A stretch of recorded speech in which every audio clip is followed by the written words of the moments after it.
几个当政适龄的朋友，今仔伫立委陪同开记者会，因呼吁政府应该体谅因当政家庭请外籍看护工的辛苦，互因唔免落就业安定费。立委嘛要求讲，政府应该废除入境一站式的服务，唔通互当政的患者，假做是移工来台湾食头路的跳板。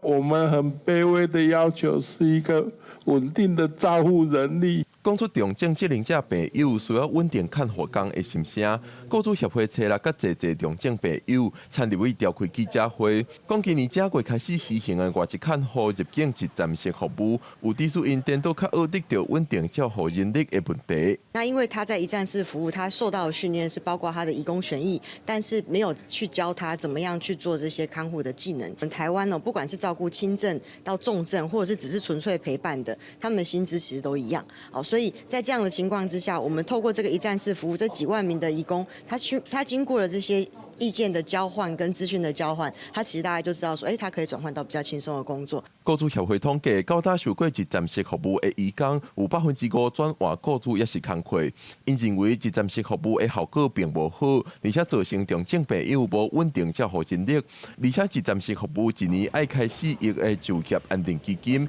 因认为通废除一站式服务，把这寡钱摕来替照顾重症的移工加薪水。那这个一站式服务一次会免除掉一些雇主申请的程序，之后就不用再办理出国通报、评估许可、居留证、办健保卡，一次就可以让雇主减免了这5次的作业哈。有关雇主协会指控有移工以消极的态度逼雇主互因转换雇主。劳动部表示，若移工有相关违规的情形，劳动部会当停止因的评估许可。针对移工会想要换工课的情形，台湾国际劳工协会长期倡议，这是因为台湾看护移工的待遇伤歹，才提出这款问题。记者郭文定由台北报道。